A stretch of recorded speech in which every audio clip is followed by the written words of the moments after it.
Hi everyone, welcome. Today I'm going to show you how I did this Ikea hack where I made this 12-foot long desk.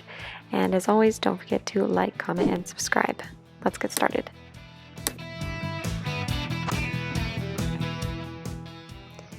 Alright, so here is our office room. It is a total mess. We have extra monitors, tons of cords, our printer, papers that need to be filed, and just lots of stuff just thrown onto the floor. This desk here used to be my desk, and then COVID-19 hit and my husband has been working from home, and so I got scooted off into the little tiny corner over there with the sewing machines, and that's my spot. And even his desk is just overflowing. It's not enough room for him. You know, just ironing board stuck over here, and there's our laundry room closet that we did last week. So this really just needs to be fixed. I'm just tired of it feeling like this, so we're going to change it.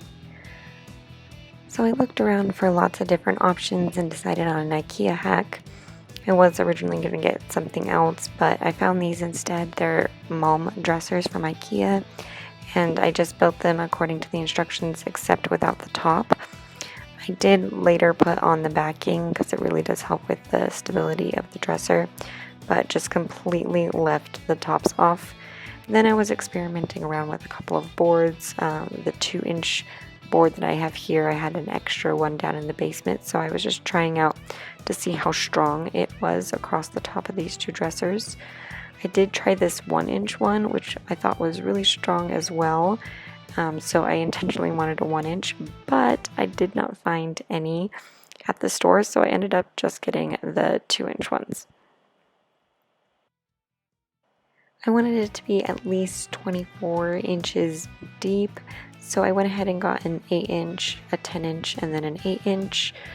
And I did that because 8 inches doesn't really mean 8 inches, it's more like 7 1/4.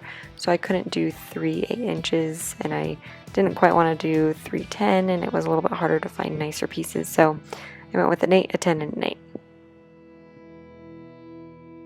I went ahead and sanded it down, made sure it was pretty smooth on all sides, and then I went ahead and stained it.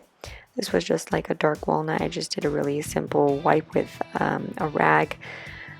Nothing too long, and so it just has a nice color to it. And I'm going to go ahead and let this dry, and then I'll go ahead and do polyurethane on top, and I'm going to end up using the rest of the polyurethane that I used from the previous project.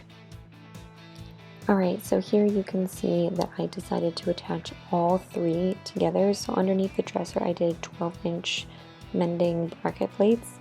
And then in the middle I did these 4-inch ones and just vented it across the main areas. That way all three boards are connected, they're not going anywhere, they're not going to shift around. I also threw in this extra MDF for the time being because my husband has all these extra computers for work and has lots of things behind it, so we do need to block that. Now that the three boards are all attached, I just have them resting on top of the dressers right now, and I'm going to go ahead and coat it with 2 coats of the extra polyurethane. Here you can see the difference after the 2 coats. It already has a lot of shine and gloss on it and looks great. It also helps kind of buff out any of those imperfections. All of Ikea's furniture comes with L brackets that are meant to go in the back part of these dressers to connect to the wall. This is an anti-tipping system that they have. So the brackets already came with it, and we just attached them underneath the dressers to the new top and down into the dresser. This way that the top is not going anywhere. There won't be any movement in case one of our kids decides to climb up on here. So here's the desk. It is all finished and done. I am so happy with it. I'm so glad that I finally get some extra space. I'm able to hide everything in here. I also have a little section of where I've been able to lock my drawers against my toddlers. My husband has a lot more space than before. The printer and the monitor are finally up and not on the floor, which makes me really happy.